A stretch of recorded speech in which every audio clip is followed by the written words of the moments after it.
Ya,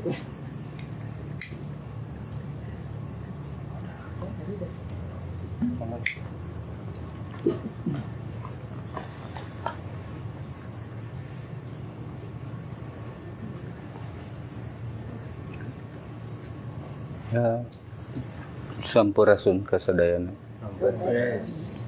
Rahayu Sagung Dumadi. Semoga kita semua senantiasa diberi kesehatan, keceriaan, kemakmuran, dan kebahagiaan. Baik kita yang ada di sini maupun keluarga kita yang ada di rumah masing-masing. Hari ini saya menawarkan mengenai keyakinan, atau dalam bahasa Arabnya keimanan. Dalam bahasa Jepangnya adalah satori. Satu kepercayaan, satu keyakinan terkait persoalan kenapa kita hidup selalu merasa gelisah, merasa galau kalau istilah zaman sekarang.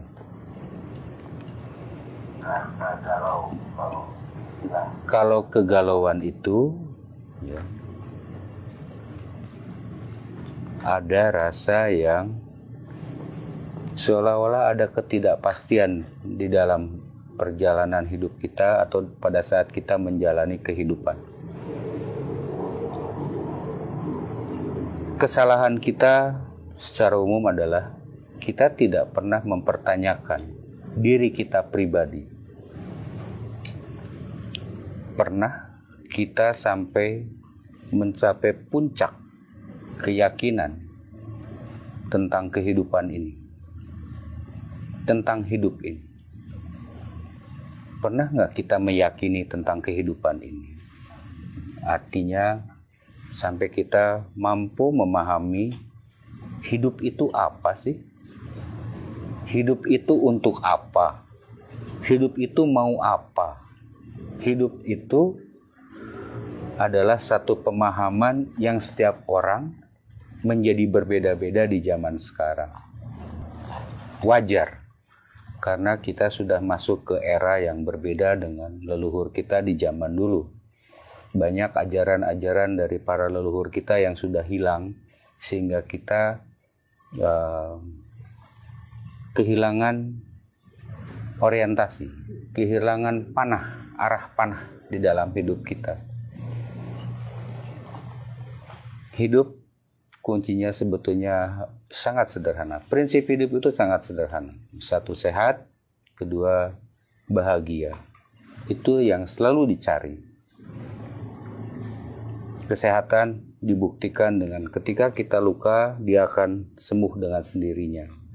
Sedangkan kebahagiaan inilah yang menjadi satu fenomena manusia di muka bumi. Hingga muncul berbagai ajaran yang menawarkan jalan menuju kebahagiaan. Memang ada beberapa yang menawarkannya bukan kebahagiaan saat ini, tapi kebahagiaan kalau kita sudah mati. Ada yang seperti itu. Tapi itu tidak apa-apa. Tapi secara prinsip dalam ajar Pikuku Sunda, kebahagiaan itu justru harus kita temukan, harus kita dapatkan tanpa harus dicari keluar. Yaitu harus kita rasakan di saat kita hidup. Karena hukum hidup ada dua.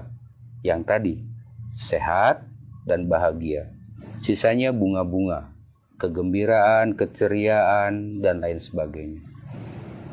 Lalu mungkin kita mempertanyakan lagi, kenapa hidup kita kok begini-begini saja ya? Gitu. Bahkan ada terkesan mendekati putus harapan, putus asa. Apa yang membuat kita semua menjadi seperti ini? Ada keraguan-raguan dalam menjalankan kehidupan. Nah, ini diakibatkan karena kita belum meyakini dan belum memahami tujuan dari hidup kita. Atau bahasa Inggrisnya, pertama adalah meaning of life-nya harus dipahami dulu. Makna hidup itu apa? Apakah makna hidup itu sesuatu yang sangat rumit atau sesuatu yang sangat sederhana? Kalau menurut saya, sebetulnya prinsip atau makna dari kehidupan itu sederhana, khususnya bagi manusia, yaitu melaku guna, saling menolong, saling membantu dalam menyempurnakan masing-masing karma. Itu sebabnya manusia harus saling bisa menitipkan dirinya. Dan itu sebabnya pula manusia tidak boleh menyebalkan. Manusia tidak boleh pikas sebelun. Manusia harus punya satu prinsip ya. Saat kita pergi, kita dirindukan. Saat kita datang, kita membawa keceriaan. Diharapkan kedatangannya dan dirindukan saat kita tidak datang atau jauh. Itu berarti sudah menjadi penanda bahwa kita adalah orang yang sangat disukai, orang yang menyenangkan. Jangan sampai begitu ada saya datang misalnya, terus tiba-tiba orang bilang, suci deh datang. Nah, jangan sampai seperti itu. Itu berarti gagal dalam membangun, bilanglah, citra diri. Sebetulnya bukan citra, tapi persoalan gelombang yang terkirim dari tubuh kita. Gelombang itu bisa berupa gelombang yang terlihat, terdengar, tidak terlihat, dan tidak terdengar. Terkirim, karena setiap tubuh manusia memiliki kecerdasan masing-masing. Mungkin kita sering bertemu dengan seseorang, baru bertemu, melihat saja belum pernah, apalagi ngobrol gitu. Baru bertemu, ada rasa tidak suka. Badan kita seolah-olah menolak untuk berdekatan. Badan kita seolah-olah melihat ulat bulu lah gitu, kalau lebih kurangnya mah ya. Nggak enak sekali dekat orang itu. Nah, itu jangan aneh, karena tubuh kita punya kecerdasan tersendiri dalam menerima sinyal dari orang yang terkirim. Tapi orang tersebut belum tentu di tempat lain menjadi seperti itu. Siapa tahu dia sosok yang menyenangkan. Tapi dengan kita, kok ada sesuatu yang tidak enak ya. Nah, kita dalam kebingungan, dalam proses menjalani kehidupan kita selaku manusia, pernah tidak kita sampai punya keyakinan yang bulat memahami diri pribadi? Percaya nggak gitu? Yakin tidak dengan diri pribadi? Kalau kita tidak meyakini tentang diri pribadi, bagaimana mungkin kita bisa punya keyakinan di luar diri kita? Ini dampaknya akan melahirkan yaitu tadi kegelisahan, ketidakgembiraan, kegalauan, ketidakbahagiaan, dan seterusnya. Banyak kekecewaan akan datang pada diri kita karena kita tidak pernah meyakini diri sendiri, tidak kita percaya gitu sebagai kendaraan jiwa. Pernah kita yakin? Coba evaluasi lagi kepada diri kita pribadi. Yakin ini saya? Yakin saya ini adalah sosok yang terpilih untuk turut menjadi bagian dari sambung daya semesta? Benar saya sudah berguna untuk orang lain, atau kebanyakannya porsinya berguna bagi diri pribadi? Nah, coba diambil satu kesimpulan tentang diri pribadi. Sudahkah kita meyakini diri pribadi? Masuk lebih dalam lagi tentang jiwa. Pernah tidak kita mempertanyakan hingga meyakini tentang jiwa kita? Kalau dibicarakan gampang, tapi saat kita harus merenungkan itu sendiri saja, nggak usah ada orang tahu. Jangan-jangan kita tidak yakin dengan diri kita pribadi. Jangan-jangan kita tidak meyakini tentang kemanusiaan kita.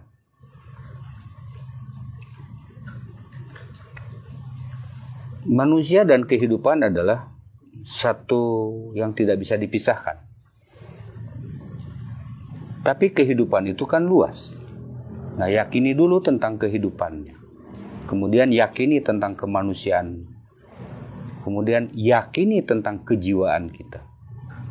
Yakin tidak dengan jiwa kita. Atau dalam bahasa Arabnya adalah keimanan.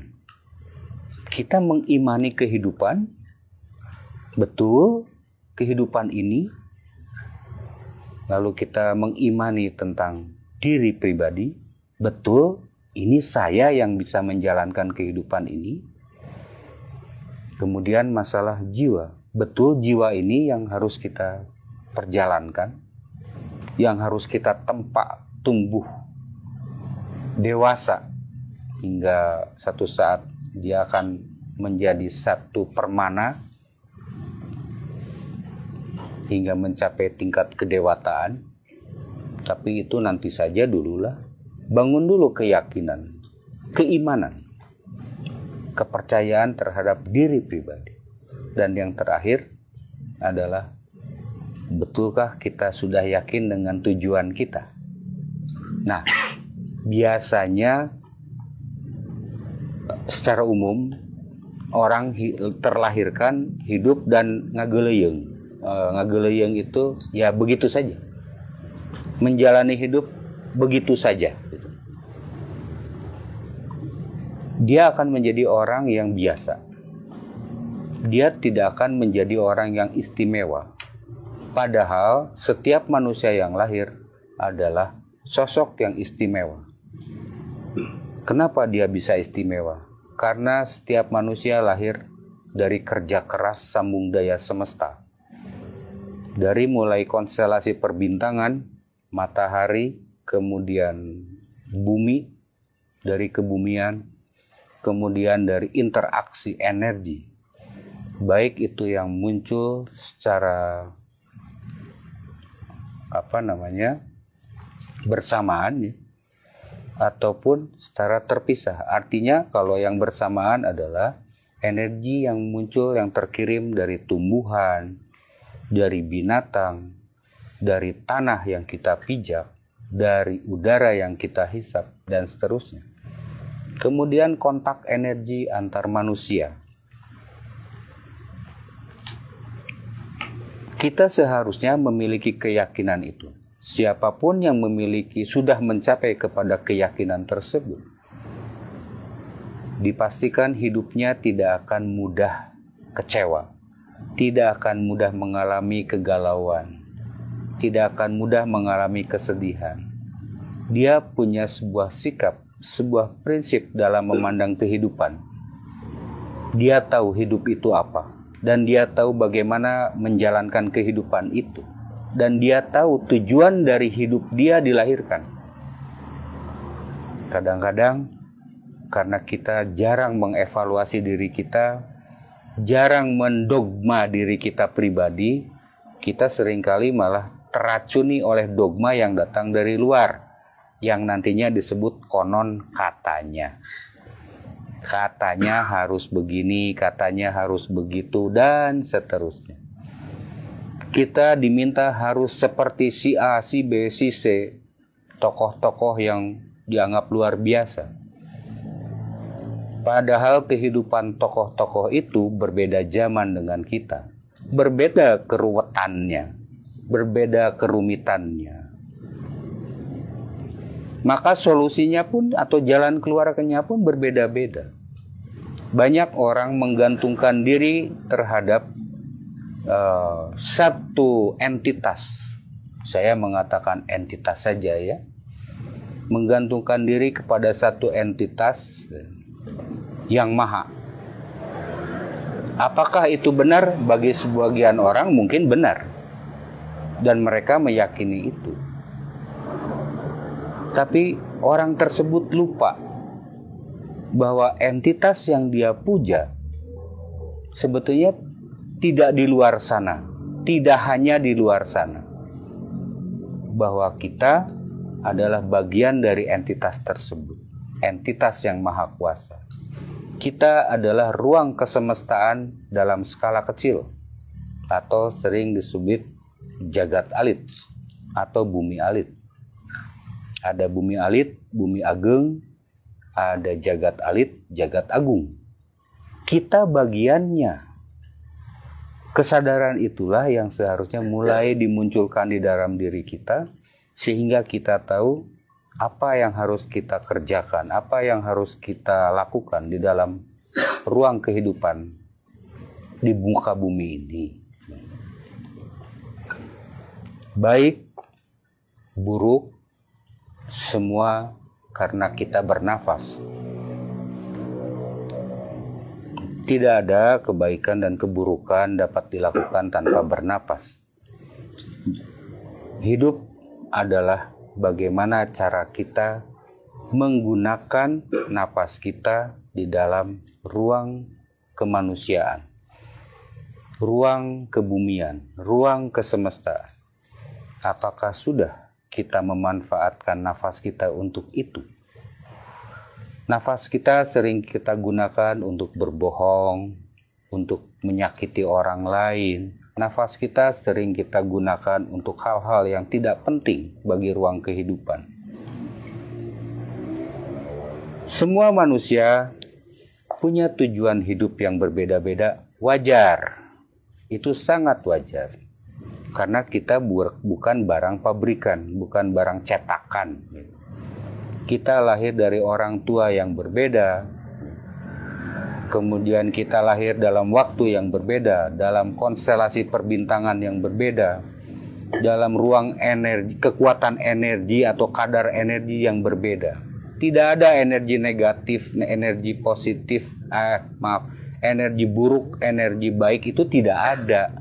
Energi ya energi, hanya dia bisa dirubah. Karena energi merupakan entitas yang kekal juga. Nah, hari ini kita coba untuk mengevaluasi diri pribadi. Melihat kembali, mempertanyakan kembali mengenai keyakinan, mengenai kepercayaan kita terhadap diri kita sendiri. Intinya adalah kembali kepada diri. Kita tidak perlu percaya, bukan tidak perlu sih, ya ada perlunya juga kita percaya mendengar dari orang lain, ada perlunya. Agar kita tidak terjebak pada satu kesombongan atas pendapat pribadi.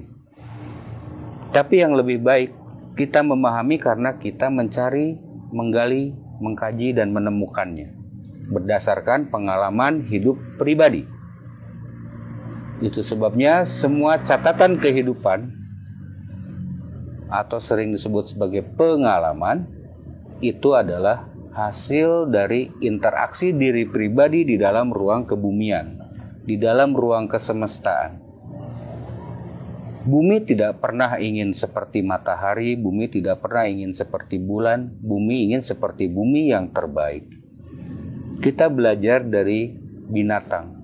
Tidak ada binatang ingin menjadi gorila, seekor anjing ingin menjadi gorila gitu, nggak ada.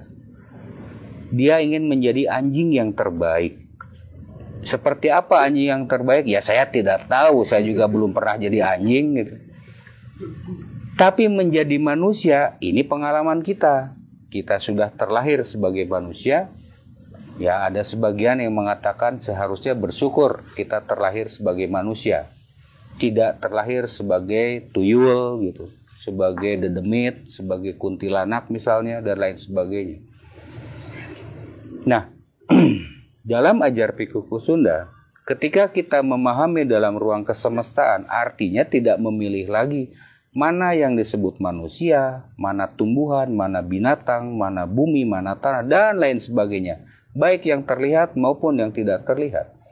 Semua adalah bagian dari ruang kehidupan kita. Tidak ada pilih kasih lagi, apalagi hanya disekat oleh persoalan keagamaan.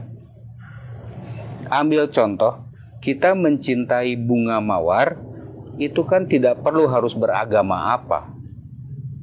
Kita menyukai wangi-wangian, tidak perlu harus beragama apa. Bahkan kita mencintai uang, tiba-tiba agamanya hilang. Semua agama luntur ketika uang berbicara. Yaitu umum, maklum lah, biasa. Karena ternyata tidak bisa ditolak bahwa uang ini menjadi bagian dari perjalanan hidup kita untuk mendapatkan sesuatu. Uang bisa membangkitkan energi, pemicunya ya. Tapi uang juga bisa memutuskan energi. Artinya uang bisa membuat seseorang terjalin menjadi seperti saudara gitu. Ada hubungan, membuat terjadi hubungan. Tapi uang juga yang bisa memutuskan hubungan itu. Nah, apakah hidup kita hanya untuk uang? Tentu tidak. Saat ini mayoritas manusia orientasinya mengarah ke sana. Tapi benarkah uang adalah segala-galanya? Tentu tidak. Ada yang lebih berharga. Pemahaman mengenai hidup hingga meyakini hidup itu apa. Pengalaman mengenai kehidupan sehingga kita meyakini kehidupan itu apa. Bedakan antara hidup dan kehidupan. Pengalaman menjadi manusia hingga kita meyakini manusia itu apa. Tentang jiwa hingga pada puncaknya tentang tujuan. Tujuan yang dimaksud adalah tujuan kita sebagai manusia yang lahir ke muka bumi ini untuk apa? Nah, ini yang seringkali tidak kita yakini. Belum mencapai puncak keyakinan itu. Pada saat kita mencapai puncak keyakinan dari segalanya, maka hidup ini tidak ada yang aneh lagi. Dan ketangguhan kita sebagai makhluk bumi yang terpilih dari 1 miliar sperma untuk diturunkan ke dunia, menjalankan kehidupan, akhirnya kita tidak tersia-siakan. Kita tidak sia-sia menjadi yang terpilih.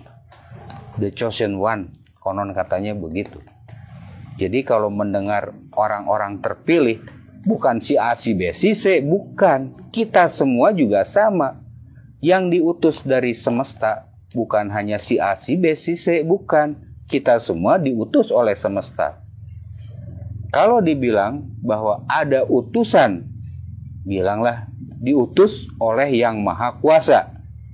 Emang kita tidak diutus oleh Yang Maha Kuasa? Kita semua diutus oleh Yang Maha Kuasa untuk melakukan satu pekerjaan di muka bumi ini. Saya tidak bermaksud menyinggung agama apapun, tidak ya. Sama sekali tidak mengarah ke sana. Saya ingin, ayo kita sebagai manusia berpikirlah sebagai manusia. Maka dari itu yakini bahwa kita adalah manusia. Pertanyaan selanjutnya, manusia itu apa? Apakah sudah layak kita disebut sebagai manusia? Kalau patokan manusia hanya berbentuk seperti ini, ada bulu, kuku, kulit, daging, otot, darah, tulang, jantung, dan kalau patokannya hanya itu, gampang sekali. Ketika kita ketika kita lahir, sebetulnya yang ingin lahir ke muka bumi ini bukan hanya kita. Bukan. Banyak sekali. Banyak yang ingin terlahirkan ke bumi. Banyak yang berjanji mungkin ketika menjadi sperma itu lebih kurang 1 miliar ya. Dari 1 miliar itu semua berjanji saya siap, mungkin begitu. Namun bisa ngomong mah ngan teu kadeng we da padah di jero pan ketutupan gitu. Terbungkam. Semua juga mengatakan saya siap, tapi ternyata mereka kalah. Mereka kalah dan mereka kembali ke Naraloka. Lalu kitalah yang kemudian berhasil mencapai Suwargaloka, yaitu masuk ke dalam indung telur. Kemudian kita tumbuh, berkembang, menjadi sosok calon manusia yang dibelai oleh seluruh keindahan dan kasih sayang, dibelai oleh cinta kasih. Lalu kita terlahir, kemudian kita diminta untuk menjalankan apa yang sudah ditawarkan di masa lalu itu. Mampu tidak kamu menjalankannya? Karena jiwa itu abadi. Jiwa itu membawa sebuah rekaman trauma. Dan dia akan memilih tubuh yang dirasakan cocok. Ibarat software mencari hardware. Software sehebat apapun, kalau hardware-nya jelek, amburadul. Nah, memahami, mengerti, sampai kita meyakini, yakinkan diri kita tentang hidup. Coba telaah lagi, karena kita saking terbiasanya kita menjalankan kehidupan di bumi ini, saking terbiasanya sampai kita melupakan itu. Hidup itu apa? Kehidupan itu apa? Manusia itu apa? Jiwa itu apa? Tujuan hidup kita itu apa? Nah, kalau ini semua sudah menjadi sebuah keyakinan, menjadi satu pengetahuan hingga kita mampu meyakininya, maka hidup tidak ada sulitnya. Hidup akan lancar. Kenapa? Karena kita punya sebuah prinsip, punya sebuah keyakinan. Tidak perlu menggantung-gantungkan lagi kepada kekuatan yang melampaui manusia, tidak perlu. Kita hanya perlu minta izin dalam ruang keagamaan, minta izin untuk bisa melakukannya. Hanya itu. Kalau kita mempercayai persoalan ketuhanan, bahwa Tuhanlah yang mengatur segalanya, ya silahkan. Itu bagus kok. Membuat kita menjadi tambah percaya diri. Tapi yang menyelesaikan masalah kan kita. Jangan bawa-bawa lagi yang maha kuasa untuk menyelesaikan masalah kita. Yang bikin masalah kita sendiri, yang nyelesain kenapa jadi beliau. Yang mencuri kita, nanti yang minta, tolonglah Tuhan, yang masuk penjara kamu aja gitu, saya di luar. Kan tidak bisa begitu gitu. Giliran yang bikin penyakit, yang jadi sakitnya kita, yang bikin rusak kita, tapi kita seolah-olah seringkali bangsa kita terutama, entah bangsa lainnya, tapi dalam kehidupan yang sering saya jumpai, selalu segalanya diserahkan kepada yang maha kuasa. Lalu tugas kita ngapain? Kalau semua diserahkan kepada yang maha kuasa, enak sekali ya. Begitu gagal, kita salahin dia. Kalau berhasil, ya kita berterima kasih sama dia. Mau begitu? Nah, ini ciri orang yang tidak pernah memahami tentang hidup, kehidupan, kemanusiaan, bahkan jati dirinya dan tujuan atas hidup itu. Kehidupan bukan nanti. Kehidupan adalah masa lalu, masa kini, dan masa depan. Itu kehidupan. Dan itu merupakan, kalau dibilang tantangan juga bukan tantangan, tapi ketika kita siap menjalani itu, itulah yang menjadi tantangan. Tapi kita tidak akan pernah takut dengan tantangan itu saat kita memiliki keimanan, keyakinan, kepercayaan diri ya. Karena kita sudah menjadi manusia yang tangguh. Kita paham, oh memang hidup begitu. Terus apa anehnya? Melihat satu kejadian, ya memang kehidupan ya seperti itu. Terus apa anehnya? Lalu ketika melihat perilaku manusia berbuat baik, berbuat buruk, ya manusia ya memang begitu. Terus apa anehnya? Dan seterusnya. Akhirnya kehidupan ini sebetulnya kalau kita bongkar seperti bawang, itu dibuka, terus dibuka. Ujung-ujungnya tidak ada kok. Yang kita bikin sibuk, yang membuat kita selalu merasa galau itu karena kita tidak pernah mau mengkaji, menghayati, menerima, mensyukuri, sampai timbul sebuah keimanan mengenai hidup, kehidupan, kemanusiaan, kejiwaan, dan tujuan atas kehidupan itu. Orang-orang yang tidak sampai ke tahap itu pasti akan mengalami kegalauan. Dipastikan akan menjadi orang miskin. Contohnya seperti, ya banyaklah di sini ya, pada miskin kan ya. Nggak tega saya nyebutnya. Tapi saya juga miskin. Miskin di sini apa? Bukan persoalan materi, bukan. Yang disebut orang miskin itu adalah orang yang tidak berbahagia.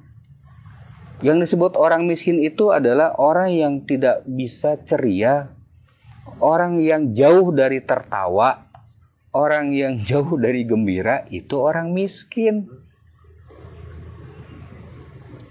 Kalau orang kaya, ya itu harus gembira, harus ceria, harus bisa tertawa, dan seterusnya. Berbeda dengan orang yang berharta dan tidak berharta.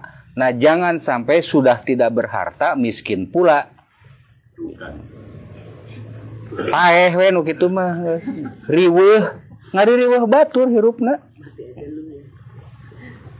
Jadi ayo jangan percaya dengan kata-kata ya buat apa mengumpulkan harta di dunia, nanti juga kalau saatnya mati itu kan gak dibawa.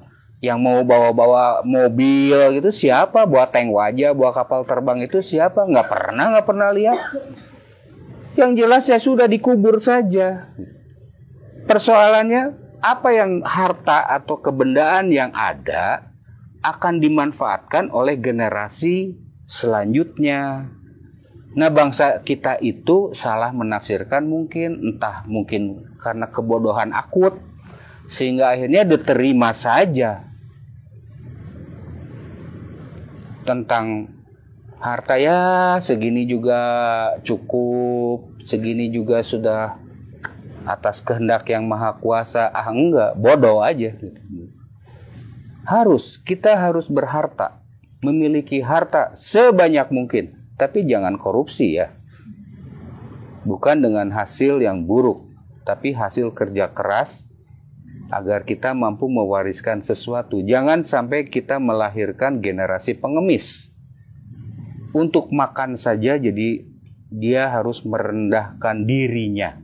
Bukan rendah hati, rendah diri. Bahkan ini sengaja direndahkan derajatnya. Memang sangat tidak layak ya di negeri yang sangat subur kita tidak ada kemakmuran yang merata. Berbeda sekali dengan warga di beberapa negara lain yang kekayaan alamnya tidak seberapa, tapi mereka mampu memakmurkan rakyatnya, mampu tumbuh dalam hidup saling mengayomi, hidup saling bantu, saling tolong gitu. Padahal kekayaan harta negeri mereka, kekayaan alam mereka tidak seberapa dibandingkan dengan negeri kita. Jadi kajian kali ini adalah ayo kita pahami, betul-betul pahami dulu. Coba direnungi lagi. Kita meyakini tidak hidup ini. Kalau tidak yakin dengan hidup ini, kesananya sudah tidak perlu lagi dipertanyakan. Mendingan diam dan tunggu kematian saja. Lalu kita meyakini tidak tentang kehidupan ini. Artinya ruang yang kita ada, ruang di sekitar kita, perilaku kita dalam keseharian, itu kehidupan. Baik dengan manusia, binatang, tumbuhan, maupun makhluk-makhluk yang tidak terlihat, bangsa-bangsa yang tidak terlihat. Kita kan paling gampang ya,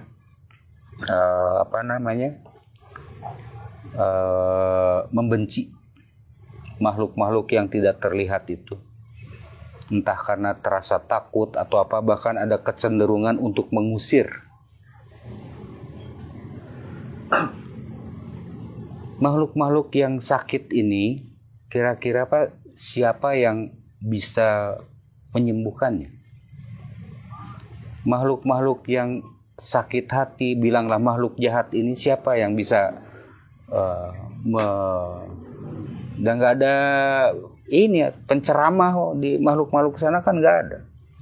Misalnya ada tuyul kena COVID, ada rumah sakit tuyul, kan tidak ada. Kasihan kalau tuyul kena COVID. Tugas kita, jangan sampai tuyul itu kena COVID. Caranya gimana? Setiap orang punya cara masing-masing.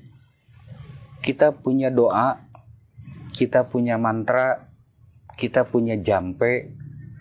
Apa susahnya mendoakan mereka? Salah gitu? Mendoakan dedemit, mendoakan tuyul agar mereka hidup tentram, damai, bahagia. Apa salah kita mendoakan pohon? Apa salah kita mendoakan batu? Apa salah kita mendoakan binatang? Kenapa kita begitu egois, hanya mendoakan sesama manusia saja? Siapa bilang binatang tidak ada yang sakit? Siapa bilang pohon tidak ada yang sakit? Bahkan bumi kita hari ini pun dalam keadaan sakit. Kalau buminya sakit, ya bangsanya pun banyak yang sakit. Kenapa? Ini semua karena masalah kesadaran. Kembali lagi kepada persoalan kesadaran. Kesadaran inilah yang nantinya akan memicu keyakinan kita. Kesadaran inilah yang nantinya akan membentuk perilaku kita dan diakui sebagai manusia. Jadi yang disebut manusia yang seutuhnya adalah manusia yang memiliki kesadaran. Manusia yang selamat adalah manusia yang memiliki kesadaran. Manusia yang celaka karena dia lengah, artinya dia hilang kesadaran. Bukan pingsan, bukan, tapi hilang kesadaran. Ya, semoga apa yang dipaparkan sekarang dapat menjadi evaluasi buat diri pribadi, mulai berpikir, mulai masuk ke dalam diri, mempertanyakan diri. Benarkah kita sudah mencapai keyakinan itu? Jangan-jangan kita tidak yakin. Hingga tujuan hidup kita pun kita tidak meyakininya. Sebelum ke tujuan yang jauh, coba capai dulu tujuan-tujuan yang pendek sajalah. Mungkin kita mulai berpikir besok apa ya perilaku yang berguna? Minggu depan apa? Terus semakin jauh, semakin jauh, semakin jauh, semakin jauh. Hingga akhirnya kita tahu apa yang harus kita lakukan di dalam kehidupan ini. Sesempurna mungkin. Hingga kita memiliki satu kebanggaan menjadi manusia. Ketika kita harus berpulang, kita punya sebuah kesimpulan tentang hidup ini. Sebelum kita berpulang, kita punya kesimpulan tentang kehidupan. Sebelum kita berpulang, kita punya kesimpulan tentang manusia itu apa. Bahkan pada ujungnya kita punya kesimpulan, oh ternyata tujuan hidup kita itu ini. Dan dia kalau dibilang berbeloknya kemana? Kalau salahnya di sebelah mana? usahakan sebelum mulih ka jati mulang ka asal, kita punya kesimpulan mengenai keyakinan kita, mengenai keimanan kita. Itu keimanan yang nyata, atau keyakinan yang nyata, atau kepercayaan yang nyata, yang betul-betul tumbuh di dalam nurani kita, di dalam jiwa kita, di dalam kecerdasan kita. Paparan dari saya malam ini kayaknya cukup ya. Nah, sekarang kita main ke diskusi sajalah. Hatur nuhun. Rahayu, rahayu, rahayu, rahayu.